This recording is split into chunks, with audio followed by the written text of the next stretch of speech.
கர்த்தர் நல்லவர், அவருடைய கிருபை என்றென்றைக்கும் உள்ளது. அவை இந்த நாளிலும் இந்த உபவாச கூட்டத்துக்கு வந்திருக்கிறவங்க ஒவ்வொருவரையும் கர்த்தர் ஆசீர்வதிப்பாராக. உங்களை நான் ஆசீர்வதிக்கிறேன். மீண்டுமா இந்த உபவாச கூட்டத்திலே நாங்கள் தேவனுடைய வார்த்தையை கற்றுக்கொள்ளும்படியாக, மனனம் பண்ணும்படியாக, தியானிக்கும்படியாக நாங்கள் இந்த வேளைக்குள்ளே கடந்து வந்திருக்கிறோம். ஹல்லேலூயா. ஆகவே நாங்கள் ஒரு வசனத்தை, வேத வசனத்தை வாசித்து அதுக்கு எங்களை ஒப்பு கொடுத்து ஜெபம் பண்ணி காரியத்தை கடந்து செல்லுவோம். சங்கீதம் 19வது சங்கீதம் 7வது வசனத்தை ஒருவர் வாசிக்க கேட்போம். சங்கீதம் 19:7.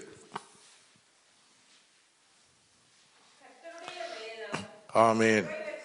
குறைவற்றதும் ஆமேன். கர்த்தருடைய வேதம் குறைவற்றதும் ஆத்துமாக்களை என்ன செய்தான்? அது உயிர்ப்பிக்குது. அல்லேலூயா. வாசிங்கம்மா தொடர்ந்து. ஆமேன். கர்த்தருடைய சாட்சி அது என்னவாம்? அது சாட்சி சத்தியமுமாயிருக்கிறது, அது பேதையை ஞானியாக்குறது. தலைகளை தாழ்த்தி ஒரு விசை இந்த வேத பாடத்துக்காக நாங்கள் ஜெபம் பண்ணி கொள்வோம். ஹல்லேலூயா. சர்வ வல்லமையுள்ள தேவனே, இந்த நாளிலும் ஆண்டவரே உபவாச நாளை நியமிங்க என்று சொல்லி இருக்கிறீங்க சுவாமி. ஆண்டவரே, தகப்பனே, இயேசுவானவரே, எங்களுக்கு உபவாசத்தை நீங்க கற்றுக் கொடுத்தீங்க ஆண்டவரே. இப்பகையான பிசாசுகள் உபவாசத்தினாலும் ஆண்டவரே ஜெபத்தினாலும் அன்றி வேறொன்றினாலும் புறப்பட்டு போகாதுன்னு சொன்னீங்கப்பா. இந்த உபவாச நாளில் வந்திருக்கிற எங்களை ஆண்டவரை கண்ணோக்கி பார்க்கிற தேவன், இப்பொழுதும் நாங்கள் உம்மை ஆராதித்தோம் ஆண்டவரே.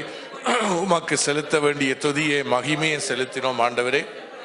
இப்பொழுது நாங்கள் ஆண்டவரே நீர் பேசுகிற ஆண்டவரே நேரமாக இருக்கிறது ஆண்டவரே. நீங்க எங்களுக்கு கற்றுக் கொடுக்கிற நேரமாக இருக்கிறது ஆண்டவரே. ஆவியானவரே, பரிசுத்த ஆவியானவரே, எங்களுக்கு கற்றுக் கொடுங்க. வந்திருக்கிற ஒவ்வொரு பிள்ளைகளும் ஆண்டவரே மனச்சிதறல்கள் ஏற்படாதபடி, ஆண்டவரே அவர்களுடைய சிந்தனை மண்டலங்கள் அங்கும் இங்கும் போய்விடாதபடி கர்த்தர் அவர்களை ஒருமனப்படுத்துவீராக. பரிசுத்த ஆவியானவர் ஒருமனப்படுத்துவீராக. உற்சாகத்தோடு ஆண்டவரை உம்முடைய காரியங்களை கற்றுக்கொள்ள உதவி செய்வீராக. கற்றுக்கொண்டு நிச்சயித்ததிலே நிலைத்திருங்கள் என்று சொன்ன பிரகாரம் கற்றுக்கொண்டதிலே நிலைத்திருந்து நாங்கள் நிச்சயித்து நிலைத்திருக்க, நாங்கள் நல்ல கனி கொடுக்க, நாங்கள் வேர் பற்றி ஆண்டவரே நாங்கள் கனி கொடுக்கிற மரங்களாய் ஆண்டவரே எங்களை மாற்றி எங்களை ஆசீர்வதிங்க. உங்களுடைய வார்த்தையும் நானும் ஒன்றென்று சொல்லி இருக்கிறீங்க ஆண்டவரே. வார்த்தை நீராக இருக்கிறீர் ஆண்டவரே. இந்த வார்த்தையோடு நீங்க இடைப்படுங்க. வார்த்தையை கொடுக்கிற என்னையும் ஆண்டவரை மண்ணோடு மண்ணாக தாழ்த்துகிறேன் ஆண்டவரே. நீர் பெருக, நாங்கள் சிறுக. இயேசுவின் நாமத்தில் ஜெபிக்கிறோம் நல்ல பிதாவே. ஆமேன், ஆமேன். ஹல்லேலூயா. இன்னைக்கு நாங்க வெளிச்சம் என்ற ஒரு தலைப்பிலே நாங்கள் வேத பாடத்தை நாங்கள் தியானிக்க போகிறோம். அதுக்காக நாங்கள் அந்த வார்த்தைக்கு ஆதாரமாக, அந்த தலையங்கத்துக்கு ஆதாரமாக நாங்கள் ஆதி ஆகமத்துக்குள்ளே நாங்கள் இன்றைக்கு கொஞ்சம் போகிறோம். ஆதி ஆகமத்திலே உங்களுக்கு தெரியும், அநேக பண்டிதர்கள், வேதத்தை கற்று தேர்ந்தவர்கள், வேதத்தை படிப்பித்து கொடுக்கிற பேராசிரியர்கள் அநேகர் உங்களுக்கு சொல்ல நீங்கள் கேள்விப்பட்டிருக்க. எங்களுடைய அருமையான போதகர் சுரேஷ் ராமச்சந்திரன் அவர்களை இதுகளை போதிக்கிறதை நீங்கள் யூடியூப்களில் பார்த்திருக்கலாம். அவர்கள் சொல்லுவார்கள், இந்த ஆதி ஆகமத்திலே 1வது வசனத்தையே எத்தனையோ நாட்களாக பிரசங்கிக்கலாம் என்று. அவ்வளவு புதியல்கள் அடங்கினது இந்த ஆதி ஆகமம். அல்லேலூயா. 2வது ஆதி ஆகமத்திலே நாங்கள் தேவனுடைய ரட்சிப்பை தேவனுடைய சிருஷ்டிப்பை நாங்கள் பார்க்கிறோம். அல்லேலூயா. அவை 3வது வசனத்தை நாங்கள் இன்றைக்கு ஆதாரமாக இந்த வெளிச்சம் என்ற இந்த இதுக்கு நாங்கள் எடுத்துக்கொள்வோம். யாராவது ஒருவர் 3வது வசனத்தை வாசிக்கும்படி அன்போடு கேட்டுக்கொள்கிறேன். அப்ப இன்றைக்கு என்ன தலையங்கம்? வெளிச்சம். வாசிங்க.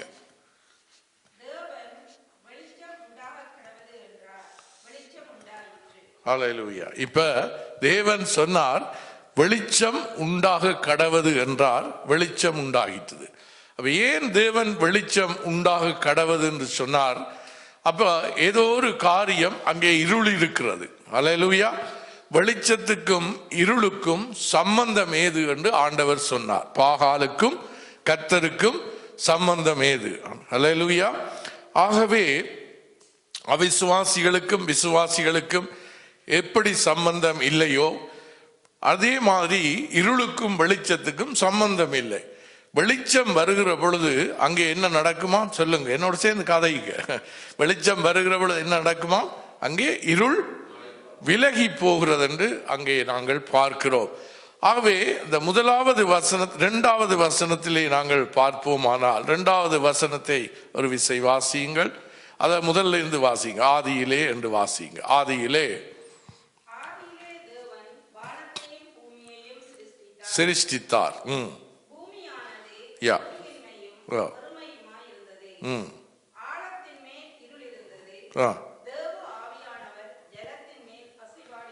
ஆமென். அப்ப இங்கே பார்க்கிறோம், நாங்கள் இருள் இருந்தது என்று பார்க்கிறோம். அல்லேலூயா. இருள் இருந்தது. எழுதிக் கொள்ளுகிறவர் எழுதிக் கொள்ளுங்கள். இருந்தது. வெளிச்சம் அங்கே இருள் இருந்தபடியினாலே அங்கே வெளிச்சம் இல்லாது இருந்தது என்று நாங்கள் பார்க்கிறோம். வெளிச்சம் இல்லை. அங்கே பூமியானது எப்படி இருந்ததா? ஒழுங்கின்மையும் வெறுமை என்றால் எம்டியா இருந்தது. ஆழத்தின் மேல் இருள் இருந்தது. அல்லேலூயா. அப்ப அங்கே பார்க்கிறோம், ஆழத்தின் மேல் இருள் இருந்தது. அங்கே யார் அந்த ஆழத்தின் மீது அசைவாடி கொண்டிருந்தால் நம்முடைய ஆண்டவராகிய தேவன் பரிசுத்த ஆவியானவராக அங்கே அசைவாடி கொண்டிருந்தார். மூன்றாவது வசனத்திலே நாங்கள் முதலே வாசித்த பிரகாரம் வெளிச்சம் உண்டாக கடவது என்று தேவன் சொன்னார். ஆகவே இங்கே நான் ஆரம்பத்திலே உங்களுக்கு 19வது சங்கீதம் 7வது வசனத்திலே நாங்கள் வாசித்த பிரகாரம் தேவனுடைய வார்த்தையிலே குறைவில்லை. உண்மைதானே? எத்தனை பேர் ஒத்துக்கொள்றீங்க? ஒத்துக்கொள்ளுகிறீர்களா? அந்த ஒத்துக்கொண்டபடியா தான் நாங்கள் தேவனை ஏற்றுக்கொண்டு இந்த இடத்திலே வந்திருக்கிறோம். அல்லேலூயா. ஏற்றுக்கொள்ளாதபடியினாலே அநேகர் இன்றைக்கு தேவனுடைய பிள்ளைகளாய் மாறாதபடி இன்றைக்கு அநேக கட்டுக்களில் இருக்கிறார்கள். ஏற்றுக்கொண்டவர்களை இன்றைக்கு எத்தனையோ பேர் பின்மாற்றமாய் போயிருக்கிறது. காரணம், தேவனுடைய இந்த வார்த்தை குறைவற்றது என்பதை நாங்கள் ஒவ்வொருவரும் ஆணித்தரமாக எங்களுடைய இருதயத்திலே பதித்துக் கொள்ள வேண்டும். அல்லேலூயா. மற்றது அது மாத்திரமல்ல, ஆதாரத்துக்காக இந்த புத்தகத்தை நீங்கள் தேடக்கூடாது. இதுதான் ஆதாரம். இதை நீங்கள் மனசிலே வைத்திருக்கணும். நீங்கள் ஏதாவது ஒரு காரியத்தை உலகத்திலே எடுத்து அதை தேவனோடு ஒப்பிடும்படி நீங்கள் போவதென்றால் இதுக்குள்ளே தான் நீங்கள் தேட வேண்டும். இதுதான் வேத புஸ்தகம், இதுதான் இறையியல் புஸ்தகம். இதுக்குள்ளே தான் சகலதும், பூமியும் அதன் சரித்திரமும், எல்லா சகல மனிதரை குறித்து எல்லா சகல இயல்கள், அந்த இயல், இந்த இயல், சரித்திரவியல், எதிர்காலவியல், இப்படி அநேக உளவியல், எல்லாம் சகல இறையியலும் சகல இயல்களும் இதற்குள்ளே தான் இருக்கிறது. ஆகவே நாங்கள் இதற்குள்ளே இது எங்களுக்கு ஒரு கேட்லாக் மாதிரி. அல்லேலூயா. எங்களுடைய ஆவிக்குரிய வாழ்க்கைக்கு எங்களுக்கு கேட்லாக். இப்போ நீங்கள் ஒரு பொருளை வாங்கினால் உங்களுக்கு ஒரு கேட்லாக் கொடுப்பாங்க. அல்லேலூயா. அதை எப்படி பாவிப்பது, எப்படி பூட்டுவது, எப்படி செய்வது, எப்படி கையாள்வது என்பதை குறித்து அதிலே முழுவதுமாக சரியாக எழுதப்பட்டிருக்கும். அதே போல எங்களுடைய ஆவிக்குரிய வாழ்க்கைக்கு ஒரு கேட்லாக், ஒரு கையேடு இந்த வேதாகமம் என்பதை நீங்கள் ஒருவரும் மறந்து விடக்கூடாது. ஆகவே தேவனுடைய வார்த்தை, அது வேதம் குறைவற்றதாக இருக்கிறது. அதிலே எந்த கான்ட்ரடிக்ஷனும் இல்லை, அதாவது முரண்பாடுகளும் இல்லை. ஆனால் நீங்கள் எங்களுடைய வேதாகமத்திலே ஆரம்ப பக்கத்தை நீங்கள் வாசிக்கிற பொழுது என்ன எழுதியிருக்கும்? முதலாவது என்ன எழுதியிருக்கும்? சொல்லுங்க பாப்போம். முதலாவது என்ன எழுதியிருக்கும்? திருப்பாம சொல்லுங்க பாப்போம். பழைய ஏற்பாடு என்று எழுதியிருக்கும். அல்லேலூயா. பழைய ஏற்பாடு என்று எழுதியிருக்கும். அதுக்கு கீழே என்ன எழுதியிருக்கும்? இது மூல பாஷையாகிய எபிரேயு பாஷையிலிருந்து தமிழில் மொழிபெயர்க்கப்பட்டது. அல்லேலூயா. இது என்னவா? மூல பாஷை. எல்லாவற்றுக்கும் மூலமான இந்த வேதாகமத்துக்கு மூலமான மூல பாஷையாகிய எபிரேயுல இருந்து இது எழுதப்பட்டிருக்கும். ஹீப்ரு, ஆங்கிலத்திலே சொன்னால் ஹீப்ரு என்று எழுதப்பட்டிருக்கும். அல்லேலூயா. ஆகவே ஆனால் புதிய ஏற்பாட்டை வாசிக்கிற பொழுது என்ன எழுதியிருக்கும்? அதிலே இது மூல பாஷையாகிய எபிரேயு கிரேக்க மொழிகளிலிருந்து மொழியாக்கம் செய்யப்பட்டது என்று எழுதியிருக்கும். இது உங்களுக்கு விளங்குதோ, புரியுதோ? இதை வடிவா புரிஞ்சு கொள்ளும். ஆகவே எங்களுடைய வேதாகமம் சுமார் 1500ஆம் ஆண்டு கிறிஸ்துக்கு பின் 1500களிலே தமிழிலே மொழியாக்கம் செய்யப்பட்டது. சிங்கள மொழியும் அப்படித்தான். ஆகவே உலகத்திலே இன்றைக்கு 2000 மொழிகளுக்கு மேலே மொழியாக்கப்பட்டிருக்கிறது எங்களுடைய வேதாகமம். அல்லேலூயா. உலகத்திலே கூடுதலான மொழியாக்கம் செய்யப்பட்டது. எத்தனையோ விஞ்ஞான புஸ்தகங்கள் உண்டு, அறிவியல் புஸ்தகங்கள் உண்டு, கதை புஸ்தகங்கள் உண்டு, ரொமான்ஸுகள் உண்டு, அது உண்டு, இது உண்டு, கவிதை புத்தகங்கள் எத்தனையோ உலகத்திலே இருந்தாலும் உலகத்திலே ஆக கூடுதலாக 2000 மொழிகளுக்கு மேலே மொழிபெயர்க்கப்பட்ட ஒரே ஒரு புஸ்தகம் பரிசுத்த வேதாகமம். ஒரு அல்லேலூயா சொல்லுங்க கர்த்தருக்கு. புரிஞ்சு கொண்டீங்களா? அல்லேலூயா. ஆகவே இந்த வேதாகமத்திலே மொழியாக்கம் என்பது மொழியாக்கம் செய்கிற அறிஞர்கள் பண்டிதர்களுக்கு அதை பற்றி தெரியுமாம்.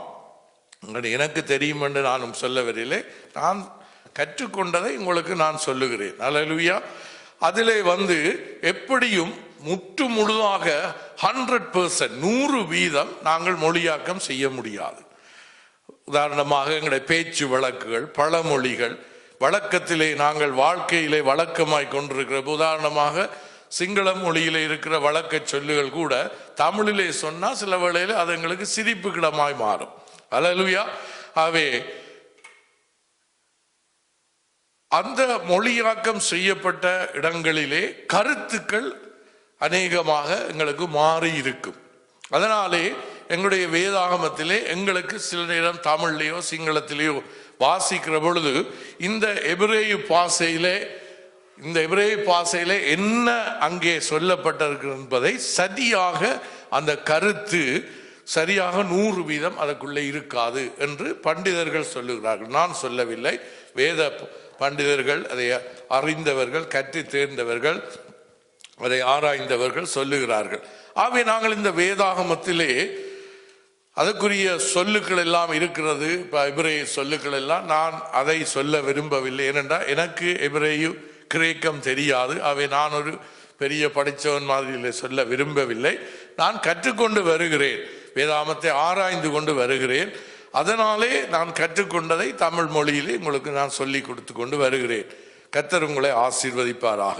அவை இந்த வேதாகமத்திலே நீங்கள் சிருஷ்டிப்பை குறித்து ஆதி ஆகமத்திலே பார்த்தால் 11வது அதிகாரத்துக்குள்ளே 11 இந்த ஆதியாகமம் 1வது வசனத்துக்குள்ளே சிருஷ்டித்தல் எழுதுங்க. சிருஷ்டித்தல், உண்டாக்குதல், உருவாக்குதல், இந்த 3 வார்த்தைகள் இருக்கும். அல்லேலூயா.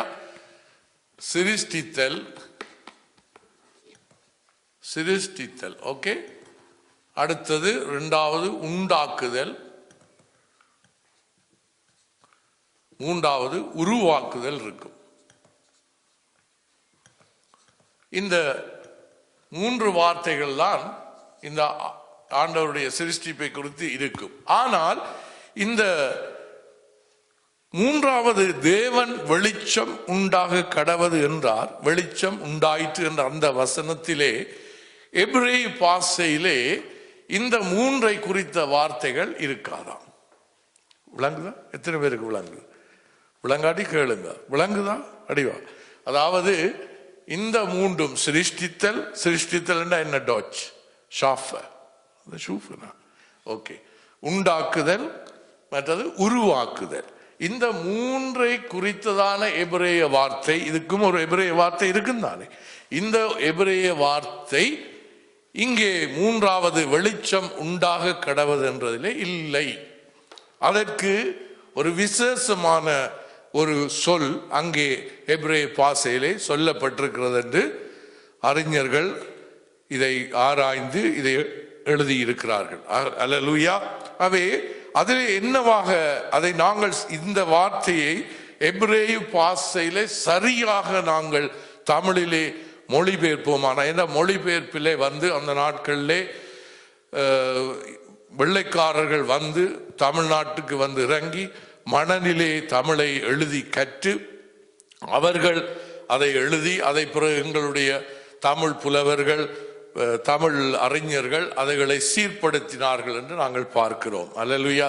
சீகல்பாக் போன்றவர்கள் ஜெர்மானிய தேசத்திலிருந்து டென்மார்க் தேசத்திலிருந்து எல்லாம் வந்துதான் இந்த வேதாகமத்தை எங்களுக்கு மொழியாக்கம் செய்து கொடுத்தார்கள். அதுக்காக கர்த்தருக்கு ஸ்தோத்திரம். அதில் ஒரு பிழையும் இல்லை. நாங்கள் ரட்சிக்கப்பட்டது இந்த தமிழ் வேதாகமத்திலே தானே. ஆனாலும் நாங்கள் ரட்சிக்கப்பட்டிருக்கிறோம். இன்னும் நாங்கள் ஆழத்துக்குள்ளாக போக வேண்டும். ஒரே மாதிரி நெடுக சிறு பிள்ளைகளைப் போல இல்லாமல், நெடுக பாலை குடிக்கிறவர்களா இல்லாமல், பவுல் சொன்ன பிரகாரமாய் இறைச்சி தின்னுகிறவர்களாய் நாங்கள் மாற வேணும். நாங்கள் கற்றுக்கொள்ள வேணும். நாங்கள் தேற வேணும். ஒரு மற்ற மனுஷனுக்கு வேதாகமத்தின் ஆழங்களை அகலங்களை அவன் கேட்கிற கேள்விகளுக்கு நாங்கள் பதில் சொல்ல வேண்டும். அப்பொழுதுதான் எங்களை கொண்டு தேவன் திருச்சபையை கட்டுவார். அல்லேலூயா. நாங்கள் பேதைகளாக பேதமை உள்ளவர்களாக இன்னும் நாங்கள் சிறுபிள்ளையை போல 10 வருஷம் 15 வருஷம் 20 வருஷம் என்று சொல்லிக் கொண்டு இல்லாமல் நாங்கள் கர்த்தருக்குள்ளே கொளுத்த கன்றுக்குட்டிகளாய் வேதத்திலே நாங்கள் மாறுகிற பொழுது கர்த்தர் எங்களை கொண்டு பெரிய காரியங்களை செய்வார். நீங்க போகிற பொழுது அற்புதங்கள் நடக்கும். நீங்கள் போய் சொல்லுகிற பொழுது ஒரு மனிதனுடைய இருதயத்தை கர்த்தர் திறப்பார். அல்லேலூயா. ஆகவே இதிலே என்ன எழுதியிருக்கிறது என்றால் தேவன் திருப்பி இருக்க அந்த வசனத்தை வாசிங்கம்மா. 3வது வசனத்தை வாசிங்க.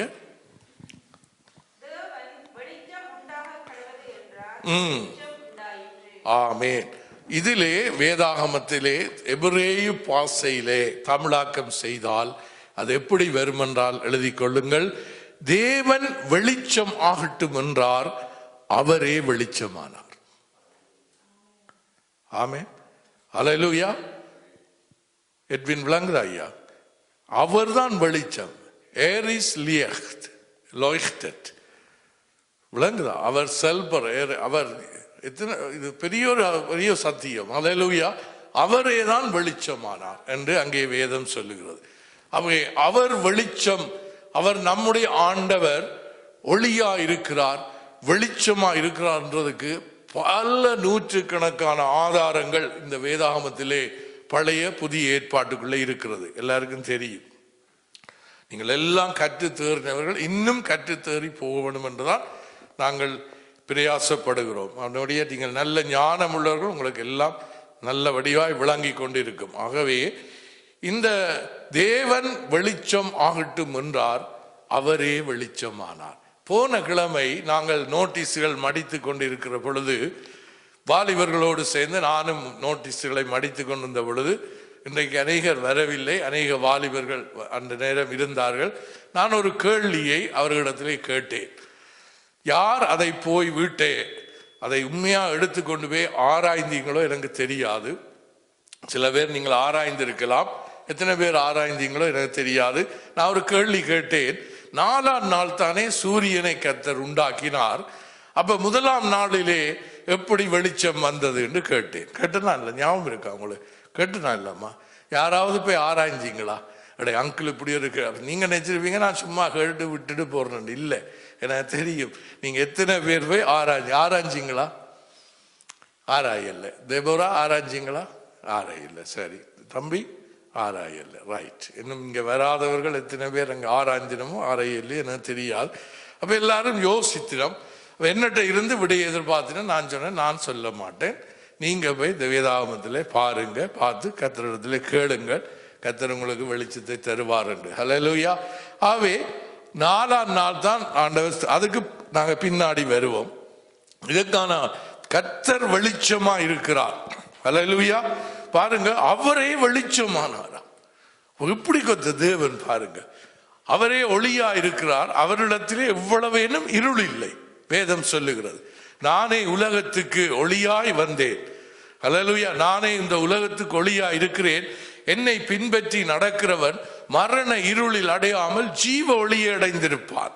அவன் இந்த சூரியன், இந்த சந்திரன், இந்த நட்சத்திரங்கள், இவைகளை எல்லாவற்றிற்கும் மேலான ஒளியை கொடுக்கிற தேவன் எங்கள் வாழ்க்கையிலே எங்கள் தேவனாகிய கர்த்தர். அல்லேலூயா. எத்தனை பேர் அல்லேலூயான்னு சொல்லக்கூடும்? எத்தனை பேர் இதை நம்புறீங்க? அல்லேலூயா. வேதம் குறைவற்றது, ஆத்துமாவை உயிர்ப்பிக்கிறது, பேதையை ஞானியாக்குறது.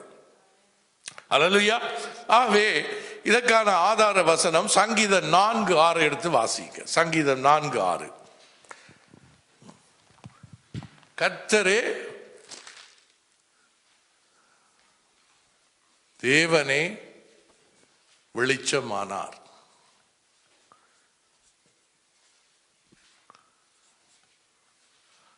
ஏன் வெளிச்சமானார்? இருள் இருந்தது, ஒழுங்கின்மையா இருந்தது, வெறுமையா இருந்தது. இப்ப முதலாவது தேவன் என்ன செய்தார்? இந்த வெளிச்சத்தை உண்டு பண்ணார். சங்கீதம் 4:6 வாசிங்க.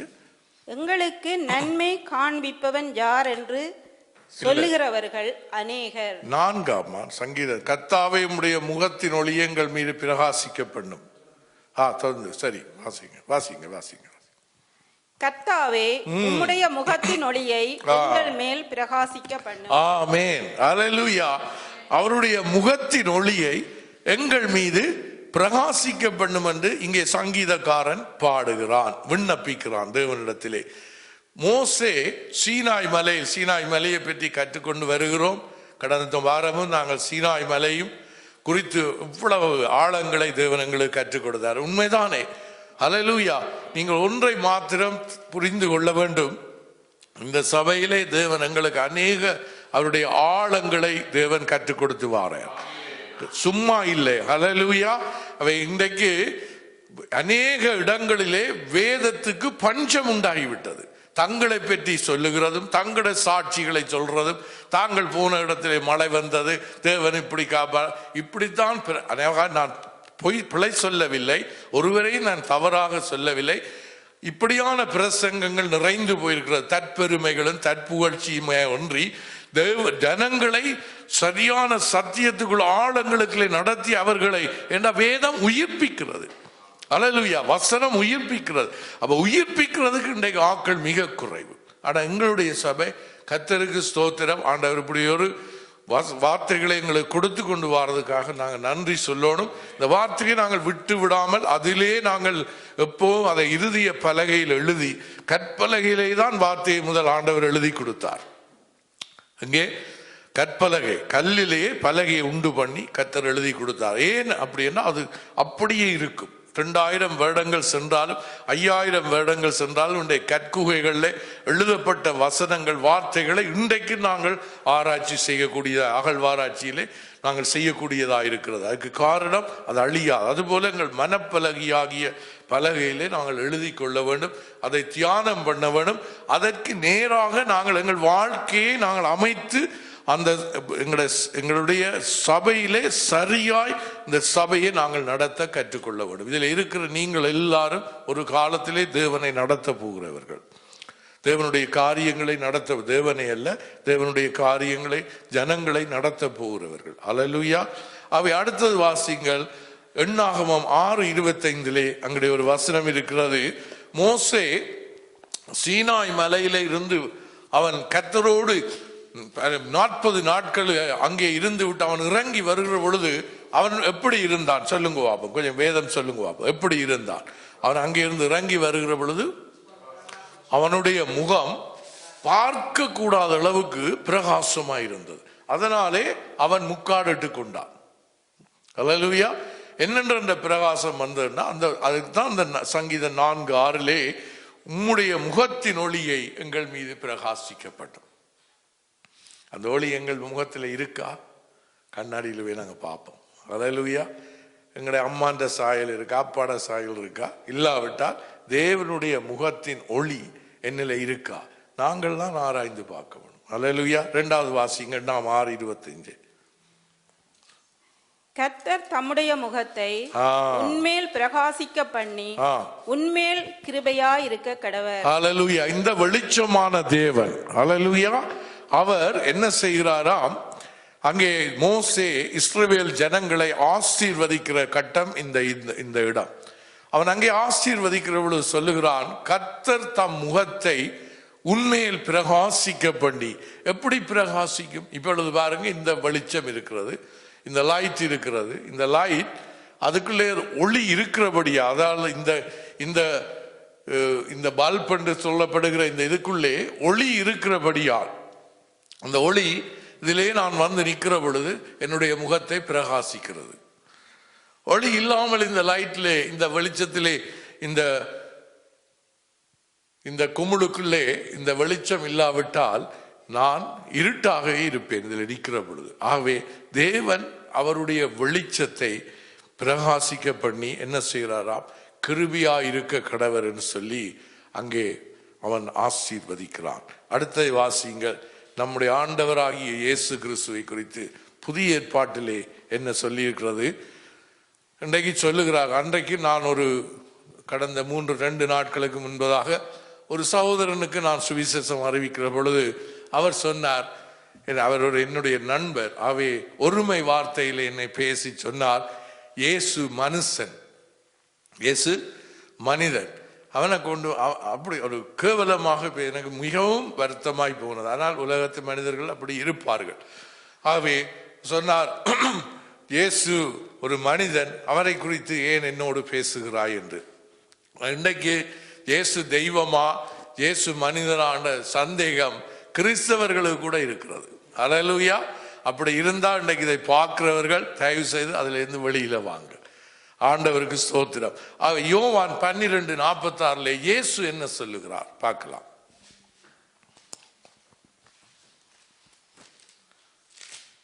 யோவான் 12:46 வாசிங்க.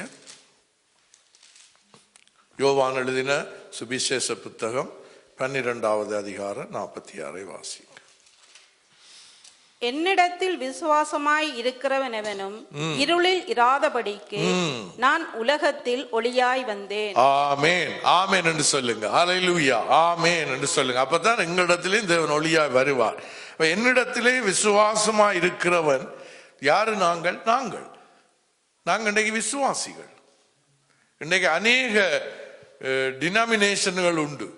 இன்றைக்கு ஆயிரக்கணக்கான டினாமினேஷன்கள் கிறிஸ்தவத்துக்களே உண்டு. ஹல்லேலூயா. ஆனால் நானும் நீங்களும் ஆண்டவராகிய இயேசு கிறிஸ்துவை இந்த பரிசுத்த வேதாகமத்தின் அடிப்படையிலே ஏற்றுக்கொண்ட கிறிஸ்தவர்கள். ஹல்லேலூயா. கிறிஸ்டோஸ் என்றால் அபிஷேகிக்கப்பட்டவர். நாங்கள் கிறிஸ்தவர்கள், அவராலே அபிஷேகம் பண்ணப்பட்டவர்கள், அபிஷேகத்தை பெற்றவர்கள். ஹல்லேலூயா. அவை நாங்கள் யாரு? விசுவாசிகள். சாந்தி சிஸ்டர், யாரு? நாங்க விசுவாசிகள். ஆகவே என்னிடத்தில் விசுவாசமா இருக்கிறவனும் எவனும் இருளிலே இராதபடிக்கு. ஹல்லேலூயா. நீங்கள் யாராவது இன்றைக்கு இருளிலே இருக்கிறீர்களா? இருளிலே இருக்கிறீர்களா? இல்லை. தேவன் எங்களுக்கு வெளிச்சமா இருக்கிறார். இயேசு சொன்னார், இராதபடிக்கு நான் உலகத்தில் ஒளியாக வந்தேன். அப்ப யார் இவரு? ஆதியிலே வெளிச்சமா இருந்த தேவன் நானே, அவரே தேவனே வெளிச்சமானார். அந்த தேவன் தான் இன்றைக்கு இங்கே மனுஷ ரூபமாய் அடிமையின் சாயல் எடுத்து மனுஷ ரூபமாகி வந்து சொல்லுகிறார், நானே உங்களுக்கு வெளிச்சமாய் இருக்கிறேன் என்று சொல்லி. ஹல்லேலூயா. ஆகவே இன்னும் நாங்கள் ஆதாரங்களை தேடுவோமானால் புதிய வானம் புதிய பூமி, கடைசிக்கு போவோம். சரி, நாங்கள் ஆதி ஆகமத்திலே தொடங்கினோம். ஹல்லேலூயா. ஆதி ஆகமத்திலே தொடங்கி வேதாகமம் ஆதி ஆகமத்திலே தொடங்கி எங்கே முடிகிறது? வெளிப்படுத்தின விசேஷம். சுவிசேஷம் அல்ல, விசேஷம். விசேஷத்திலே அங்கே வெண்சிங்காசன நியாய தீர்ப்போடு சகலதும் முடிவடைகிறது. ஹல்லேலூயா. உங்கள் எல்லாருக்கும் தெரிந்தது. அதிலே ஆண்டவர் புதிய வானம் புதிய பூமியை உண்டாக்குவார். ஹல்லேலூயா. புத்தம்புது வானமும் புத்தம் புதிய பூமியும். இந்த பூமி எங்களுக்கு தேவையில்லை. புதிய வானம். எத்தனை பேர் நம்புறீங்க? ஆமென் என்று சொல்லுங்க. புதிய பூமி. இன்றைக்கு விஞ்ஞானம் எங்களை குருட்டாட்டம் பண்ணி வைத்திருக்கிறது. ஹல்லேலூயா. விஞ்ஞானம் ஒரு நாளைக்கு ஒன்று சொல்லும், ஒரு நாளைக்கு ஒன்று சொல்லும். ஒரு நாள் இதை சரி என்று ஒரு கருத்தை சொல்லும். 10 வருடங்களுக்கு பின்பதாக அந்த கருத்து மாற்றி அமைக்கப்படும். அல்லேலூயா. விஞ்ஞானம் மாறும். அல்லேலூயா. எங்களுடைய தேவனுடைய இந்த மெஞ்ஞானம் ஒரு நாளும் மாறாது. இது குறைவற்றது. இதனால்தான் நான் ஆரம்பத்தில் இது ஸ்டபிலா இருக்கும், குறைவே இல்லை. தேடி வாசியுங்கள், அதில் ஜோடு இல்லாமல் இராது என்று வேதம் சொல்லுகிறது. ஆகவே இந்த வானமும் இப்பொழுது நாங்கள் பார்க்கிற இந்த வானம், இந்த சூரியன், இந்த சந்திரன், இந்த நட்சத்திரங்கள், இவைகள் எல்லாமே ஒளிந்து போகும். அல்லேலூயா. தேவன் புதிய வானத்தையும் புதிய பூமியையும் சிருஷ்டிப்பார் என்று நாங்கள் பார்க்கிறோம். அல்லேலூயா. ஆகவேதான் தேவன் இன்றைக்கு சங்கீதக்காரன் 139வது சங்கீதம் 11வது வசனம் நினைக்கிறேன், அங்கே அவன் சொல்லுகிறான் எப்படி என்றால், இருள் என்னை சூழ்ந்து கொண்டாலும் நீர் எனக்கு வெளிச்சமாயிருப்பீர். அதற்கு வாசிங்க சங்கீதம் 139:11 வாசிங்க. எனக்கு ஞாபகத்திலே சொல்லுகிறேன். இருள் என்னை சூழ்ந்து கொண்டாலும் வாசிங்க, டக்குன்னு எடுத்து வாசிங்க. 130. இருள் என்னை மூடி கொள்ளும் என்றாலும் இரவும் என்னை சுற்றி வெளிச்சமாயிருக்கும். சாரி, நீங்க மைக்கில் நீங்க வாசிக்கிறீங்க. என்னம்மா நான் சரி, சந்தோஷம். ஓகே. இருள் திருப்பி இருக்க வாசிங்க. இருள் என்னை மூடி கொள்ளும் என்றாலும் இரவு என்னை சுற்றி வெளிச்சமாயிருக்கும். அல்லேலூயா. எப்படி இருக்கும்? இருள் என்னை மூடிக்கொண்டாலும் இரவு என்னை சுற்றி வெளிச்சமாயிருக்கும் என்று அவன் சொல்லுகிறான். எப்படி என்றால், நீங்கள் இந்த உலகத்திலே கும்மன்ற இருள் ஒருடவும் இல்லை. உங்களுக்கு தெரியுமா? எத்தனை பேருக்கு தெரியும்? கரங்களை உயர்த்தி காட்டுங்க. சகோதரன் சொல்லுகிறார். கும் இருள் என்று சொல்லுவார்கள். சிங்களத்தில் என்ன தெரியவில்லை என்னன்னு சொல்றது. அதாவது இந்த கார் இருள், இந்த பயங்கர இருட்டு. அதாவது அந்த இருட்டை அதில் அறிஞர்கள் சொல்லுகிறார்கள், அந்த கும் இருட்டை யூ கேன் ஃபீல், நீங்க உணரலாமா? அதாவது இந்த இருட்டை நீங்கள் தடவி உணரலாமா? அதுதான் வேதாகமத்திலே அவர்கள் இருட்டிலே, எகிப்திலே தேவன் என்ன செய்தார்? இருளாக்கி விட்டார். எகிப்திலே ஒரு நான் நினைக்கிறேன் 9வது அற்புதம் என்று நினைக்கிறேன், 9வது அதிசயம். ஆண்டவர் எகிப்தியருக்கு விரோதமாக செய்கிற பொழுது அது கார் இருளாக்கி விட்டாராம். கார் இருளாக்கின பொழுது அங்கே அவர்கள் தடவி திரிந்தார்கள் என்று வேதம் சொல்லுகிறது. அவ்வளவு இருட்டு, அதாவது ஒரு வெளிச்சம் வராத ஒரு இருட்டு. ஆனால் இந்த உலகத்திலே சந்திரன் இல்லாவிட்டாலும் சூரியன் இல்லாவிட்டாலும் நீங்கள் பாலைவனத்துக்கு கூட போனாலும் பாலைவனமே வெளிச்சமா இருக்குமா? யார் எத்தனை பேருக்கு தெரியும்? நான் போகவில்லை. பாலைவனத்துக்கு போனவர்கள், சவுதி அரேபியாவில் வேலை செய்தவர்கள் அநேகர் எனக்கு சொல்ல கேள்வி, அங்கே போனால் அங்கே நட்சத்திரங்களின் வெளிச்சம் இருக்குமா? அல்லேலூயா.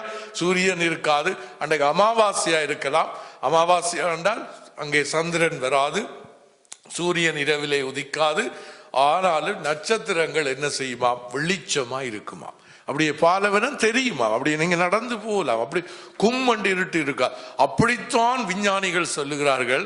அப்படித்தான் இந்த நட்சத்திரங்கள் இல்லாமல் போனாலும் காஸ்மிக் கதிர் ரெண்டு ஒன்று இருக்கிறது, காஸ்மிக் ரேஸ். அதுலதான் எம்ஆர்ஐ, இந்த எக்ஸ்ரே, இந்த சிடி, இந்த ஸ்கேன்கள், எங்களுடைய உடம்புல வருத்தங்கள், வியாதிகளை பார்க்கறதுக்கு இப்பொழுது வந்திருக்கிற நவீன விஞ்ஞான கருவிகள் எல்லாம் இந்த காஸ்மிக் என்ற ரேஸில் தான் அது அது அது வேலை செய்கிறது. எத்தனை பேருக்கு தெரியும்? இன்றைக்கு தெரிஞ்சு சொல்லுங்க. ஆகவே அந்த காஸ்மிக் ரேஸ் என்றது பூமிக்கு வந்து கொண்டே தானாம் இருக்கும். அந்த காஸ்மிக் ரேஸ் எங்கே இருந்து வருகிறது விஞ்ஞானிகளால காண முடியவில்லை. அது நட்சத்திரங்கள்ல இருந்து வருது என்று ஆரம்பத்திலே சொன்னார்கள். இப்பொழுது சொல்றார்கள் அது நட்சத்திரங்களில் இருந்து வரவில்லை, எங்கே இருந்து வருகிறது தெரியாது என்று. அல்லேலூயா. அவை தேவனை கண்டுபிடிக்கிறது. குருடன் யானையை பார்த்த கதை. யானையை தடவி குருடன் வாழை பிடிச்சிட்டு அதை என்றான், இதை பிடிச்சிட்டு உரல் என்று சொன்னான், வாழை பிடிச்சிட்டு உலக்கி என்றான், காதை பிடிச்சிட்டு சுளகண்டு சொன்னான். அல்லேலூயா. அந்த கதை தான் விஞ்ஞானிகளுடைய கதை. தேவனுடைய சிருஷ்டிப்பை யாரும் கண்டுபிடிக்க முடியாது. வேதாகமத்திலும் வேதத்தை அறிந்தவனும் கிறிஸ்தவனும் மாத்திரமே அல்லாமல், வேதத்தை ஆராய்கிற வேத பண்டிதர்களும் அல்லாமல் வேறொருவரும் இதை கண்டுபிடிக்க முடியாது. அதெல்லாம் ஒரு கருத்தியல் தான். இந்த கருத்தியல்கள் எப்பொழுதும் மாறுபடும். இதை நீங்க வடிவா கவனத்தில் எடுத்துக்கொள்ளவனும். நாங்களே இந்த உலகத்திலே ஞானம் நிறைந்தவர்கள். ஏனென்றால் பேதைகளை ஞானியாக்குறது இந்த வேதம். என்னென்றாலும் இருக்கட்டும், என்ன சைக்கலாஜிக்கலா இதுக்குள்ள இருக்குது, ஹிஸ்டரியா இதுக்குள்ள இருக்குது, உடலியலா ஆந்த்ரோபாலஜியா இதுக்குள்ள இருக்கிறது, இயற்கையியலா இதுக்குள்ள இருக்கிறது, சகல வருங்காலவியல் ஒரு இயல் இருக்கிறது, வருங்கால இயலா இதுக்குள்ள இருக்கிறது. அல்லேலூயா. ஆகவே வருங்கால இயல் இந்த வெளிப்படுத்தின விசேஷம். அல்லேலூயா. இந்த வெளிப்படுத்தின விசேஷத்திலே 21வது அதிகாரம் 1வது வசனத்திலே தேவன் ஒரு காரியத்தை சொல்லுகிறார். வாசியுங்கள். இன்ட்ரெஸ்டிங்கா இருக்கும். ஆர்வமா இருக்கா? இன்ட்ரெஸ்டிங்கா இருக்கா? அல்லேலூயா. அப்ப நீங்க உற்சாகமா இருக்கு, நானும் உற்சாகமா உங்களுக்கு சொல்லிக் கொடுப்பேன். பின்பு நான் புதிய வானத்தையும் புதிய பூமியையும் கண்டேன். ஆமென். முந்தின வானமும் முந்தின பூமியும் ஒளிந்து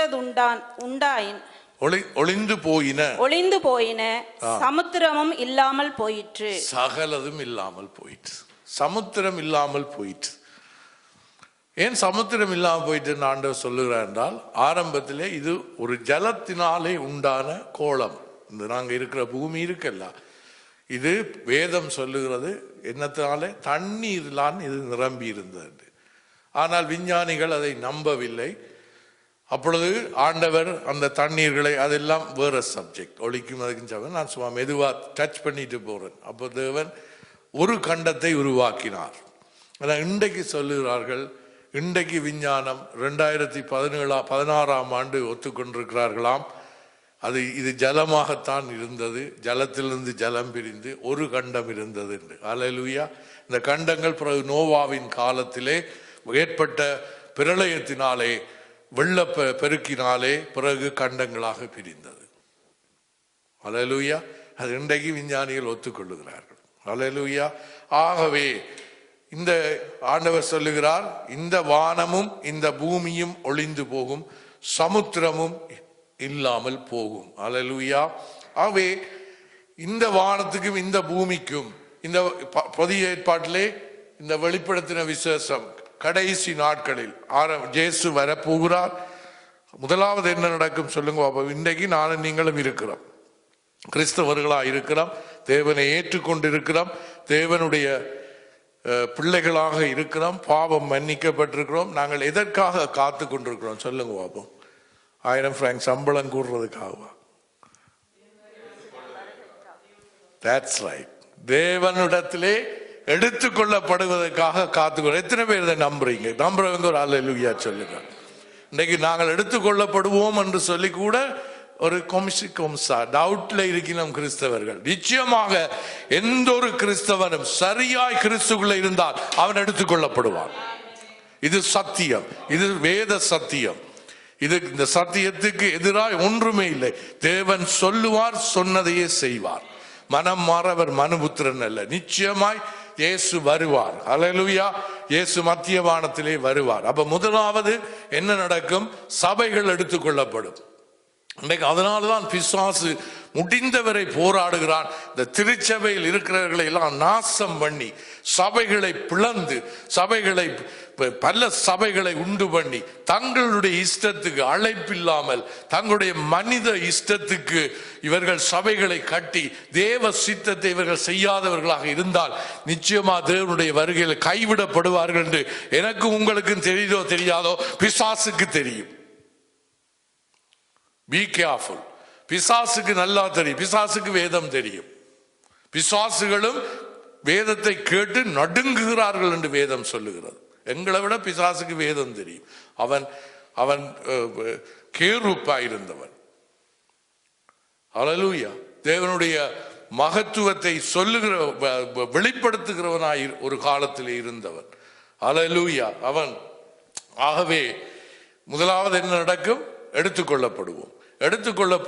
அதன் பின்பதாக உபத்திரவ காலம், மகா உபத்திரவ காலம் தொடங்கும். அல்லேலூயா. மகா உபத்திரவ காலம் முடிந்ததோடு தேவனுடைய வருகை இருக்கும். 1000 கால அரசாட்சி இருக்கும். அல்லேலூயா. ஷோட்டா சொல்லி கொண்டு அதெல்லாம் பெரிய பாடங்கள். 1000 கால அரசாட்சி, 1000 கால அரசாட்சி பின்பதாக என்ன இருக்கும்?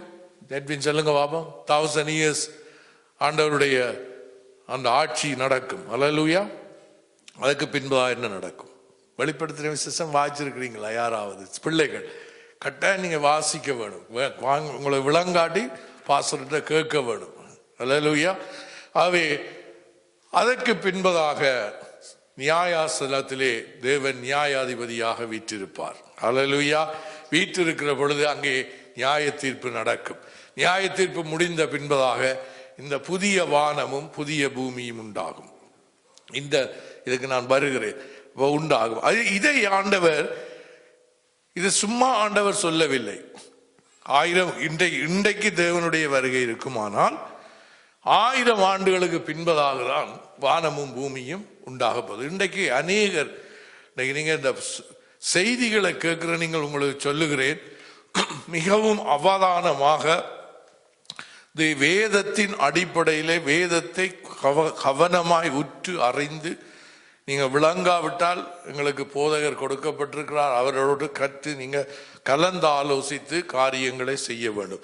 இன்றைக்கு யூடியூப்ல ஆயிரக்கணக்கான செய்தி, கண்ட பாட்டிலே கள்ள உபதேசங்களும் அறியாமை பேதமையான உபதேசங்களும் வருகிறது. 7 முத்திரைகள் உடைக்கப்பட்டது என்று சொல்லுகிறார்கள், அது முடிந்தது என்றார்கள், இது முடிந்தது என்று சொல்லுகிறார்கள். அநேகர் இன்றைக்கு நியாய தீர்ப்பே முடிந்த மாதிரி எல்லாம் கதைக்கிறார்கள். ஒரு சுனாமி வந்தால் போதும், ஒரு ஏர்பேபன் வந்தால் போதும், ஒரு சண்டை இஸ்ரேல்ல தொடங்கினா போதும், இந்த முத்திரை உடைஞ்சிடுது, அந்த முத்திரை உடைஞ்சிடு. நோ, முத்திரைகள் எப்போ உடைக்கப்படும் சொல்லுங்க பாப்போம். சொல்லுங்க பாப்போம். யாருக்கு தெரியும்? முத்திரை உடைக்கிறேன்றது தெரியுமா உங்களுக்கு? என்ன எல்லாரும் ஒரு மாதிரி என்ன பாக்குறீங்க, என்னடா இது என்ற? இந்த முத்திரை எப்போ உடைக்கப்படும் என்றால் நாங்கள் அதுக்கு இருக்க மாட்டோம். நானும் நீங்களும் சரியாய் தேவனுக்குள்ளே தான் ஒரு அல்லேலூயா சொல்லுங்க. நாங்க பயப்பட தேவையில்லை. அங்க யுத்தம் வருது, இங்க சுனாமி வருது, இங்க ஏத்பேபன் வருது, அது எல்லாம் நடக்கும். அல்லேலூயா. ஆண்டவர் என்ன செய்வார்? எங்களை சரியா இருந்தால், நோவாவும் மோசையும் கூட இருந்தாலும் அவர்களுடைய ஆத்துமாவை நான் மீட்டுக் கொள்வேன் என்று எசேக்கியேல் 14:14 கர்த்தர் சொல்லி இருக்கிறார். அல்லேலூயா. நாங்கள் போய்விடுவோம், பறந்து போய்விடுவோம் கர்த்தரோடு. அல்லேலூயா. அதற்கு பின்பதாக தான் இந்த முத்திரை உடைக்கிறது, அது எழுதுகள் எல்லாம் நடைபெறும். இதை நீங்க மிகவும் கவனமாய் கவனிக்க வேண்டும். ஆகவே தேவன் இந்த புதிய வானத்தையும் புதிய பூமியை உண்டாக்குறதை ஏசியா புஸ்தகம் 60:19 மிக அழகாக சொல்லி இருக்கிறார். பாருங்கள், ஏசியாவின் புஸ்தகம் 60:19 எடுத்து வாசிங்க தங்கச்சி.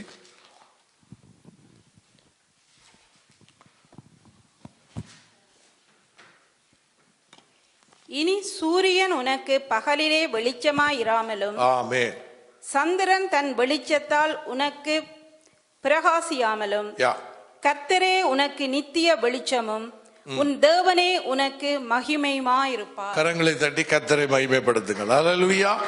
ஏசியா வாழ்ந்தது எப்ப? இனிமே அந்த புதிய வானம் புதிய பூமி வரப்போகிறதை இன்றைக்கு தேவன் வருவாராக இருந்தால் இன்னும் 1000 ஆண்டுகளுக்கு பின்புதான் அது நடக்க போகிறது. அல்லேலூயா. ஆனால் அந்த 1000 ஆண்டுல இருந்து ஏசியா வாழ்ந்தது இவ்வளவு காலம்? 1000, இங்க 2000, 3000, 3700 வருடங்களுக்கு முன், சுமார் 3700 ஆண்டுகளுக்கு முன் வாழ்ந்த ஏசியாவுக்கு, ஏசியா என்ற தீர்க்கதரிசிக்கு இந்த புதிய வானத்தையும் புதிய பூமியையும் கர்த்தர் அது தீர்க்க தரிசனமா சொன்னார். யோசிச்சு பாருங்க, எங்களுடைய தேவன் இவ்வளவு பெரிய தேவன். இன்றைக்கு மில்லியன், ஒரு பெரிய வெடிப்பில் இருந்து 4.5 பில்லியன் ஆண்டுகளுக்கு முன்பதாக ஒரு பெரிய பெருவெடிப்பு, பிக் பேங், இதெல்லாம் சொல்றான். அவனுக்கு செத்தாத்தான் தெரியும் எங்க போறான். எல்லாம் பொய். மற்றவர்கள் நம்புறார்கள். மற்றவர்களை கன்வின்ஸ் பண்றது என்னுடைய நோக்கம் அல்ல. என்னுடைய ஜனங்கள், எங்களோடு இருக்கிறவர்கள், நீங்கள் இதுகளை கற்றுக்கொள்ள வேண்டும். கிறிஸ்தவர்கள் சரியாய் கற்றுக்கொள்ள வேண்டும். கிறிஸ்தவர்கள் இன்றைக்கு அங்கேயும் இங்கேயும் எல்லா செய்திகளையும் கேட்டு, இந்த வார அதுக்குள்ள வார இதுக்குள்ள வார, முத்திரை உடைஞ்சிடுது, குதிரை வருது, அது வருது, இது வருது. இன்றைக்கு குதிரை ஓடி வந்தாலும், ஒரு வெள்ளை குதிரை வந்தாலும், இது அந்த குதிரையோ, இந்த சாம்பல் குதிரையோ, இந்த பழுப்பு குதிரையோ, இந்த கருப்பு குதிரையோ, போய் நம்பாதீர்கள். ஆண்டவர் சொன்னார், நான் அங்கே இருக்கிறேன், இங்கே இருக்கிறேன், வனாந்திரத்தில் இருக்கிறேன், புறப்பட்டு போகாதிருங்கள். Be careful. Hallelujah. ஆவே ஏசாயாவுக்கு ஆண்டவர் அழகாக சொன்னார். என்ன, திருப்பி வாசிங்கம்மா. இனி சூரியன் உனக்கு பகலிலே வெளிச்சமாயிராமலும். எப்படி? யாருக்கு? ஏசாயாவின் காலத்தில் சூரியன் மங்கி போனதா? சூரியன் எப்ப மங்கும்? இந்த புதிய வானமும் புதிய பூமியும் உண்டாகிற பொழுதுதான் சூரியன் இல்லாமல் போகும், சந்திரன் இருளடையும். சந்திரன் தன் வெளிச்சத்தால் உனக்கு பிரகாசியாமலும், கர்த்தரே உனக்கு நித்திய வெளிச்சமும். ஆமென். இன்றைக்கு ஒரு சந்திர கிரகணம் வந்தா இன்றைக்கு துவங்கிடுவாங்க யூடியூப்ல வேதத்தை வச்சு, இந்த அந்த இந்த அதுக்குள்ளே இதுக்குள்ளேன்னு சொல்லி. சந்திர கிரகணம், சூரிய கிரகணம் சாதாரணமாக தேவன் செய்த சிருஷ்டிப்பு. பூமி நடுவிலே வந்தால் சூரிய கிரகணம், பூமி சந்திரன் நடுவிலே வந்தால் சூரிய கிரகணம், பூமி நடுவிலே வந்தால் சந்திர கிரகணம். ஆனால் ஒரு நாள் உண்டு, இந்த சூரியன் இல்லாமல் போகும். அல்லேலூயா. ஆகவே ஆண்டவர் சொன்னார், இதை ஆண்டவர் முற்குறித்தார். அல்லேலூயா. ஆகவே சூரியனை ஆண்டவர் என்ன செய்தார்? 4ஆம் நாள் தான் உண்டாக்கினார். நீங்க இதை வடிவா கவனித்துக் கொள்ளவும். சூரியனை 4ஆம் நாள் உண்டாக்கினார். யாத்ராகமம் புஸ்தகம் 10வது அதிகாரம் 22, 23 வாசியுங்கள். நான் இதை படிப்பண்டபடியா கொஞ்சம் வசனங்களை கூட எடுக்கிறேன். எழுதி கொண்டு நீங்க வீட்டை தியானிச்சா உங்களுக்கு பிரயோஜனமா இருக்கும். செய்தி அல்ல இது, இன்றைக்கு படிப்பு. அதனுடைய நான் அநேக வார்த்தைகளை ஆதாரமாக உங்களுக்கு ரெஃபரன்ஸுக்கு எடுத்து காட்டுகிறேன். 10, 22, 23. மோசே தன் கையை வானத்துக்கு நேராக நீட்டினான். அப்பொழுது எகிப்து தேசம் எங்கும் 3 நாள் மட்டும் காரிருள் உண்டாயிற்று. சரி, பாத்தீங்களா? தேவன் நினைத்தால் அந்த இருளை கொண்டு வருவார். காரிருள், இதான் இந்த காஸ்மிக் ரேஸ் கூட இல்லாத இருள் என்று நான் ஆரம்பத்தில் உங்களுக்கு சொன்னேன். அடுத்தது நாங்கள் வாசிக்கலாம். வெளிப்படுத்தின 21, 23 வாசிங்க.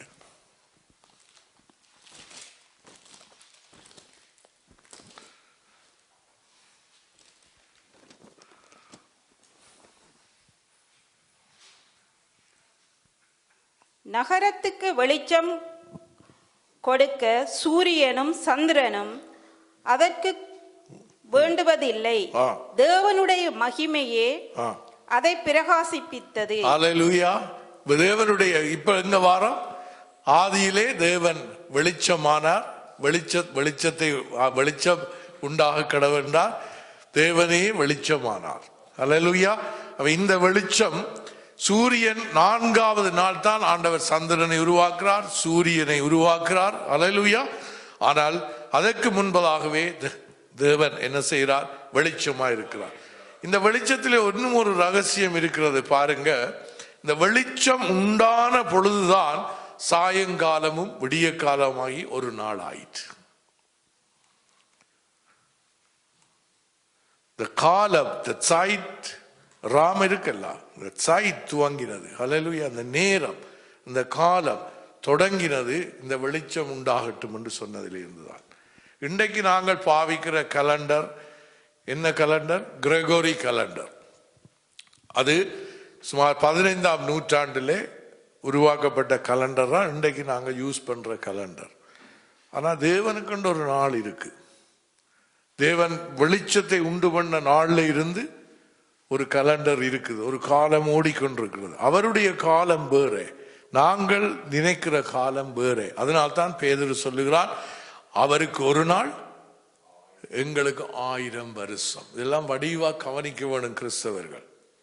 சும்மா எங்கட நேரத்தை எங்கட டேட்டுகள் அதுகளை பார்த்து போட்டு இந்த வார அங்க வர, அவருடைய அவர் நியமிச்ச நாள்ல வருவார்.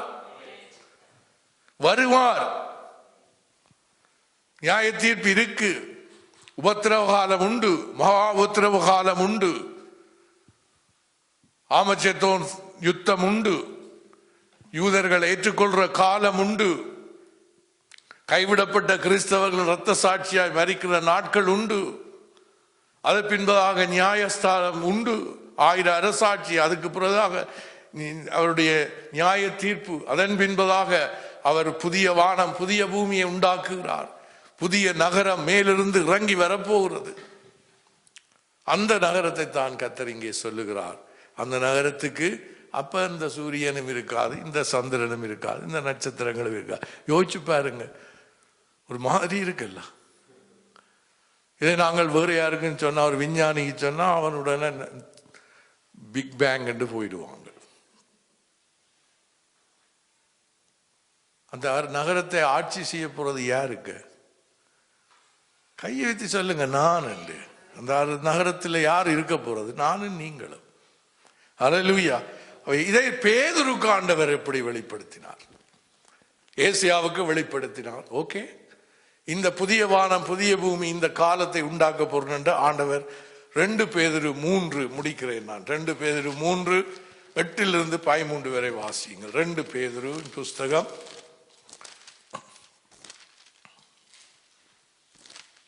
3ஆம் அதிகாரம் 8 13.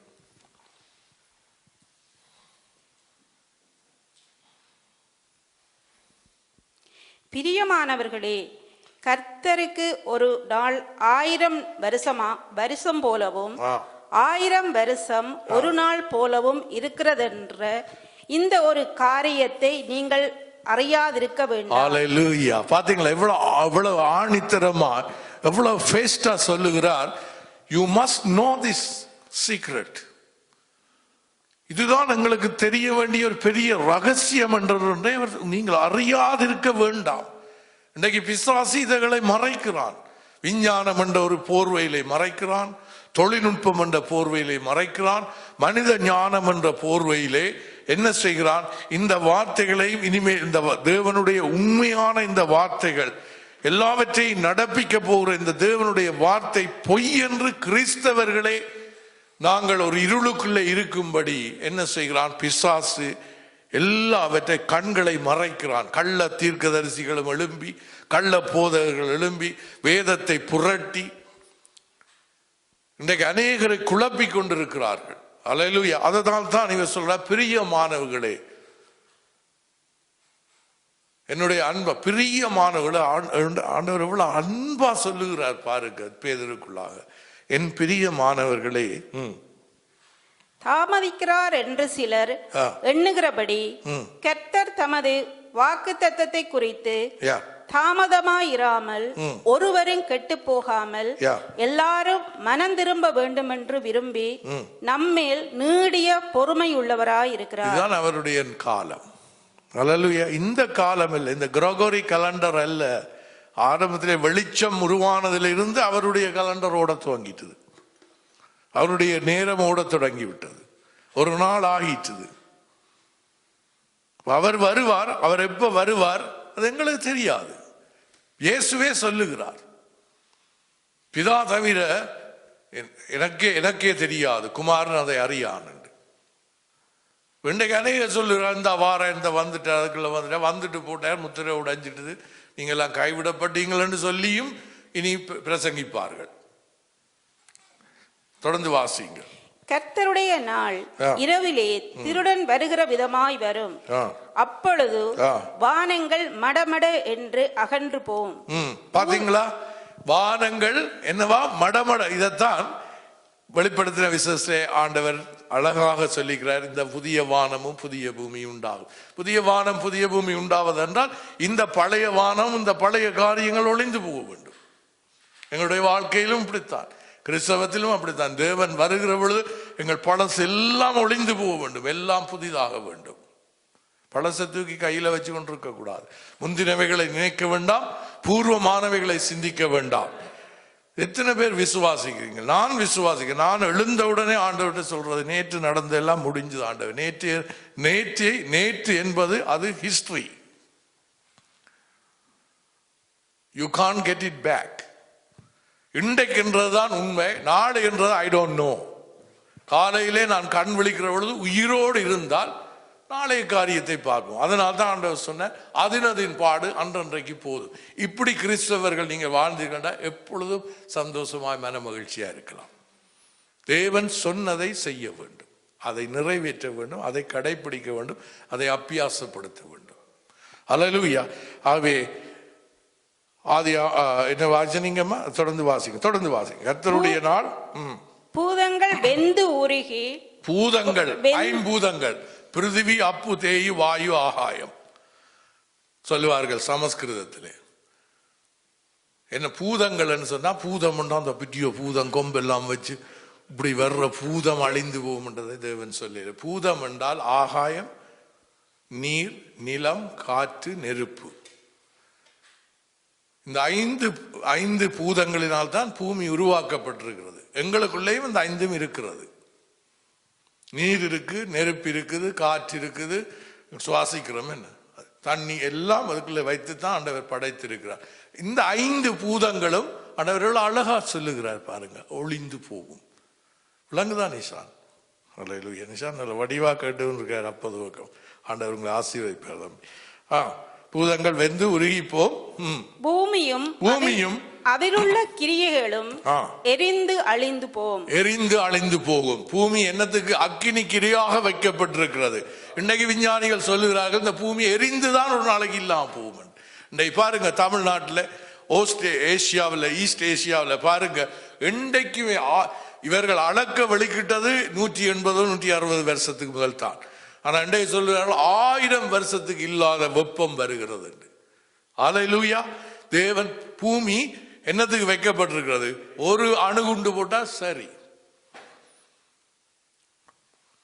நான் சொல்லவில்லை, அமெரிக்க ஜனாதிபதி சொல்லி இருக்கிறார். ஒரு அணுகுண்டு ரஷ்யா போடுமான இருந்தால் கிட்டத்தட்ட 500 கோடி பேர் மரிப்பார்கள். இருக்கிறதே 800 கோடி பேர் தான் பூமியில. 500 கோடி பேர் மரிப்பார்கள். மிச்சம் 300 கோடி பேர் தான் மிஞ்சுவார்கள் என்று அவர் சொல்லி இருக்கிறார். அது என்ன செய்யும்? நெருப்பு எரிக்கும். அதனுடைய ஹீட் எத்தனையோ 2000 3000 ஃபரனைட்டுக்கு மேற்பட்டது அந்த வெப்பம், அந்த அணுகுண்டினுடைய வெப்பம்.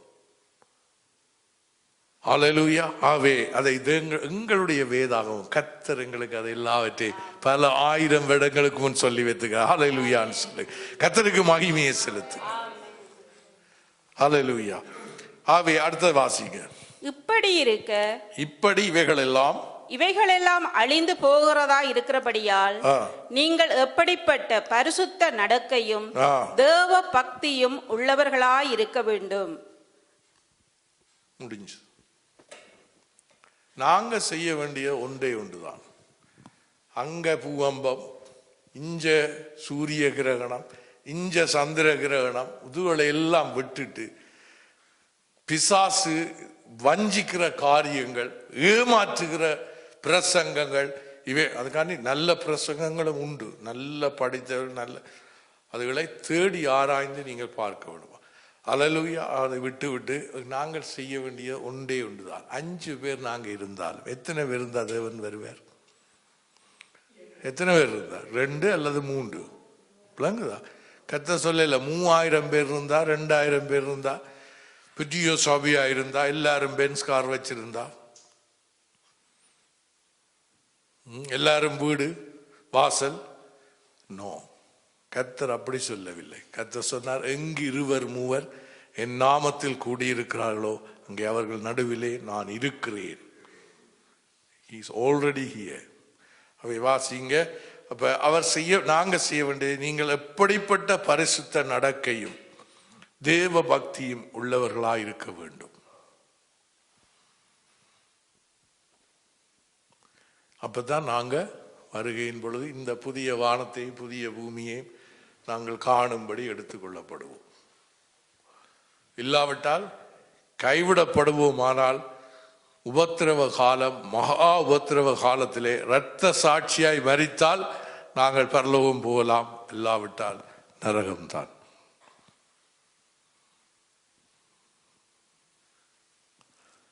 அவை கடைசியாக நாங்கள் 2 வசனத்தை வாசித்து முடித்துக் கொள்வோம்.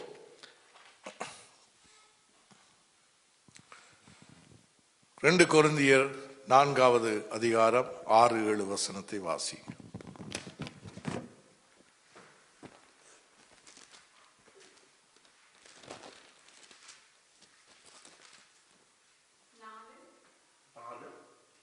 அதிகாரம் 6-7 வசனத்தை வாசி.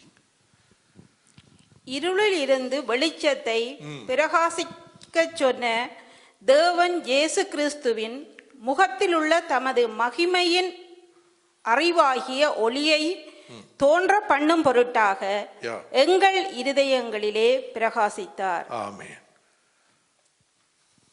திருப்பி இருக்காத வாசிங்க. இதுக்குள்ள ஒரு பெரிய ரகசியம் இருக்கிறது. இருளில் இருந்து வெளிச்சத்தை பிரகாசிக்க சொன்ன தேவன் நிக்கட்டும். இந்த இருளில் இருந்து ஆதியிலே இருள் இருந்தது, ஆழத்தின் மேல் இருள் இருந்தது, பூமி வறுமையா இருந்தது, ஜலத்தின் மீது பரிசுத்த ஆவியானவர் அசைவாடி கொண்டிருந்தார். 3வது வசனம், தேவன் வெளிச்சம் உண்டாகட்டும் என்று சொன்னார், அவரே வெளிச்சமானார். இந்த தேவன் இருளிலிருந்து வெளிச்சத்தை உண்டு பண்ண சொன்ன தேவன். அல்லேலூயா. யார் என்று பாருங்க. இன்றைக்கு இயேசு மனுஷன் என்றான், இயேசு தீர்க்கதரிசி என்றான், இயேசு வரமாட்டார் என்றான், இயேசு தெய்வம் இல்லை என்று சொல்லுகிறார்கள், ஏமாற்றுகிறார்கள். இன்றைக்கு யூத மார்க்கத்தை பின்பற்றுகிறவர்கள் அநேக கிறிஸ்தவர்கள் மாறிவிட்டார். உங்களுக்கு தெரியுமா? இதை கொண்டு போக்குறதும் இதை ஊதுறதும். இன்றைக்கு நீங்க வடிவா தெரிஞ்சு கொள்ளுங்க கிறிஸ்தவர்களே, கிறிஸ்தவத்துக்கு முதல் எதிரி யூதர்கள். நீங்க இதை வடிவா தெரிஞ்சு கொள்ள வேணும். இயேசுவை காட்டி கொடுத்ததும் அறிய பண்ணினதும் யூதர்கள். இன்றைக்கு கிறிஸ்டியானிட்டிக்கு எதிராக ஜெபம் பண்ணி கொண்டிருக்கிறவர்களும் யூதர்கள். யூதர்கள் நான் பிழை என்று சொல்லவில்லை. யூதர்களை நாங்கள் ஆசீர்வதிக்கணும். அவர்களும் ஒரு நாளைக்கு தேவனை ஏற்றுக்கொள்வார்கள். ஆனால் இன்றைக்கு அவர்களுடைய, அதாவது இயேசுவை ஏற்றுக்கொண்ட யூதர்களும் இருக்கிறார்கள், இல்லை என்று இல்லை. கிறிஸ்தவத்தை ஏற்றுக்கொண்டவர்கள், கிறிஸ்தவத்தை மதிக்கிறவர்கள், கிறிஸ்தவத்தை ஆசீர்வதிக்கிறவர்களும் இருக்கிறார்கள். ஆனால் இன்றைக்கும் எங்களை காலையில் எழும்பினோன்னு சபித்து எங்களை ஜெபம் பண்ணுகிற யூதர்களும் உண்டு. ஆண்டவரே, நாசரேத்துக்காரர்களை சபியும். இப்படி அவர்கள்ட்ட ஒரு ஜெபம் உண்டு. வலு கவனமாயிருங்க. கிறிஸ்தவன் தான் மேன்மையானது. அல்லேலூயா.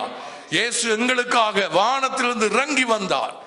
இந்த ஒளியான தேவன், வடிவா கவனிச்சுக்கணும், இந்த ஒளி இருளிலிருந்து ஒளியை பிரகாசிக்க பண்ண தானே வெளிச்சமான அந்த தேவன் தான் இயேசு கிறிஸ்து. அந்த இயேசுவை ஏற்றுக்கொண்ட நாங்கள் மேன்மை உள்ளவர்கள், யூதர்களை விட மேன்மையானவர்கள். இதை நீங்க புரிஞ்சு கொள்ள வேண்டும். அல்லேலூயா. ஆவே அதை வடிவா திருப்பி வாசிங்கம்மா. 2 அந்த 4 6 7 வாசிங்க. இருளில் இருந்து வெளிச்சத்தை பிரகாசிக்க சொன்ன தேவன் இயேசு கிறிஸ்துவின் முகத்தில் உள்ள தமது மகிமையின் அறிவாகிய ஒளியை, அல்லேலூயா, தமது மகிமை, இதுதான் அந்த அறிவு. கர்த்தரை அறிகிறதே அறிவு. அல்லேலூயா. கர்த்தரையும் அவர் அனுப்பினவராகிய இயேசு கிறிஸ்துவையும் அறிகிறதே நித்திய ஜீவன். யோவான் 3 சொல்லுகிறது, 3ஆம் அதிகாரம் சொல்லுகிறது, 17:3 மன்னிக்கணும், 17:3 சொல்லுகிறது, கர்த்தரையும் நம்முடைய தேவனாகிய கர்த்தரையும் அவர் அனுப்பினவராகிய இயேசு கிறிஸ்துவையும் அறிகிறதே அறிவு. மற்றதெல்லாம் குறைந்த அறிவு. கிறிஸ்தவமே மேன்மையான அறிவு. இயேசுவை அறிகிறதே அறிவு. இதை நீங்க வடிவா புரிஞ்சு கொள்ளணும். இன்றைக்கு அநேக ஏமாற்றுகள், பிசாசு அநேகரை வஞ்சிக்கிறான். யூதர்களை போல வேஷம் போட பண்ணுகிறான். அல்லேலூயா. ஆகவே அடுத்தது 1 யோவான் 1:5-7 வாசிக்க முடிக்கிறேன் நான்.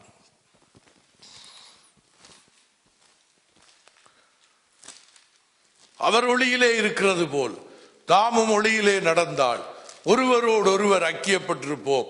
அவருடைய குமாரனாகிய இயேசு கிறிஸ்துவின் ரத்தம் சகல பாவங்களை நீக்கி நம்மை சுத்திகரிக்கும். பழைய ஏற்பாட்டிலே பாவ மன்னிப்பு இல்லை. அன்றைக்கும் பாஸ்டர் அழகா பிரசங்கிச்சார். 613 கட்டளைகளை கொடுத்து ஒருவனை நீதிமானாக்கவில்லை. இன்றைக்கு நானும் நீங்களும் எந்த ஒரு கட்டளைகளை ஏற்றுக்கொள்றோம் ஏற்றுக்கொள்ளவில்லையோ, இயேசுவை தேவன் என்றும் என் சொந்த இரட்சகர் என்றும் ஏற்றுக்கொண்டு நாங்கள் திருமுழுக்கு ஞானஸ்நானம் பெறுகிற பொழுது பரிசுத்த ஆவியை கொடுத்து நான் தேவனுடைய பிள்ளையாய் மாறுகிறேன். இது எந்த மார்க்கத்திலும் இல்லை, உலகத்தில் எந்த மார்க்கத்திலும் இல்லை, கிறிஸ்தவத்தில் மாத்திரம்தான் இருக்கிறது. அவர் ஒளியிலே இருக்கிறது. அவர் he is in the light. அவர் ஒளியிலே இருக்கிறார். அவர் ஒளியிலே இருக்கிறபடி நானும் ஒளியிலே நடந்தால், இந்த ஒளியிலே நான் நடந்தால், இந்த சூரிய ஒளியில இல்லை, இந்த சந்திர ஒளி இல்லை, இந்த நட்சத்திர ஒளி இல்லை, இந்த காஸ்மிக் ரேஸ் என்ற அந்த ஒளியில் இல்லை, நான் இந்த ஒளியிலே தேவனாகிய ஆண்டவர் இயேசு கிறிஸ்துவினுடைய ஒளியிலே நான் நடந்தால் நான் ஒருவரோடு ஒருவர் ஐக்கியப்பட்டிருப்போம். ஆமென் என்று சொல்லுங்க. இதுக்குள்ள சண்டை வராதுங்க, சச்சரவு வராது, பேதம் எங்களுக்குள்ள பேதை வராது, சாதி வராது, சண்டை வராது, இனப்பேதம் பாகுபாடு வராது, சிங்களவன் தமிழன் என்று வராது, அல்லேலூயா, நீ இந்து முஸ்லிம் என்று வராது, நீ ஆரியன் திராவிடன் என்று வராது. நானும் நீங்களும் எல்லாரும் ஒருவராயிருப்போம், ஐக்கியப்பட்டிருப்போம். அவர் என்னுடைய சகோதரன், இவர் என்னுடைய சகோதரி, இவர் என்னுடைய பிள்ளை, சகோதரியுடைய பிள்ளையும் எனக்கு பிள்ளை. இந்த எண்ணம் வர வேண்டும். என்னுடைய பிள்ளைதான் இதில் எல்லாம் செய்யணும் என்று நினைக்கவே கூடாது. இதை எல்லாரும் கற்றுக்கொள்ளுங்கள். என்னுடைய வாழ்க்கை முடிந்தால், பாஸ்டருடைய வாழ்க்கை முடிந்தால், இந்த சபையை கொண்டு போகிறது வாலிபர்கள் நீங்கள் தான். வலு கவனமாயிருங்கள். நிஷான், எழும்பு எழும்பு சீயோனே, உன் வல்லமையை தரித்துக்கொள். அல்லேலூயா. அடுத்த கடைசி வசனம் எபேசியர் 1:7 வாசித்து நான் முடிக்கிறேன். எபேசியர் புஸ்தகம் 1வது அதிகாரம் 7வது திருவசனம். அவருடைய கிருபையின் ஐஸ்வரியத்தின்படியே இவருடைய இரத்தத்தினாலே பாவ மன்னிப்பாகிய மீட்பு இவருக்குள் நமக்கு உண்டாயிருக்கிறது. ஆமென். எழுந்து நிற்போம். ஹல்லேலூயா. எல்லாரும் எழுந்து நிற்போம், எழுந்து நிற்போம். ஹல்லேலூயா. எல்லாம் எழுந்து நில்லுங்கள். எழுந்து நின்ற வசனத்தை ஒரு மிஸ்ஸை நாங்கள் வாசித்து நான் பாஸ்டர் இடத்திலே மைக்கை கொடுக்க போறேன். பாஸ்டர் மீதி காரியங்களை நடத்தி செல்லுவார். எழுந்து நில்லுங்கள், தயவு செய்து எழுந்து நில்லுங்கள். எழுந்து நின்று இந்த எல்லாரும் இந்த வசனத்தைக்குள்ளே நாங்கள் நானும் எடுத்துக்கொள்கிறேன். எபேசியர் புஸ்தகம் 1வது அதிகாரம் 7வது திருவசனத்தை நாங்கள் வாசிக்க போகிறோம். எபேசியர் 1:7 எல்லாரும் சேர்ந்து வாசிப்போம். அல்லேலூயா. வாசிப்போம். அவருடைய கிருபையின் ஐஸ்வரியத்தின் படியே இவருடைய இரத்தத்தினாலே பாவ மன்னிப்பாகிய மீட்பு இவருக்குள் நமக்கு உண்டாயிருக்கிறது. ஹல்லேலூயா, ஹல்லேலூயா, ஹல்லேலூயா, ஹல்லேலூயா. இந்த பிரியம், இந்த அவருடைய இந்த கிருபையின் ஐஸ்வரியம், அவர் எங்களுக்காக வர வேண்டும் என்ற அவசியம் இல்லை. அவர் வெளிச்சமா இருக்கிற தேவன், அவர் ஒளியிலே இருக்கிற தேவன். அவருடைய வெளிச்சத்துக்குள்ளே நாங்கள் போக முடியாது என்று வேதம் சொல்லுகிறது. மனுஷர்கள் சேரக்கூடாத ஒளியிலே வாசமாயிருக்கிற கர்த்தர். அல்லேலூயா. இந்த ஒளியிலே அவர் அங்க வாசமாயிருக்கவில்லை. அவருடைய பரலோகம் வானங்களுக்கு மேலே வைக்கப்பட்டிருக்கிறது. வானங்களுக்கு மேலே சிங்காசனத்தை வைத்திருக்கிறார்.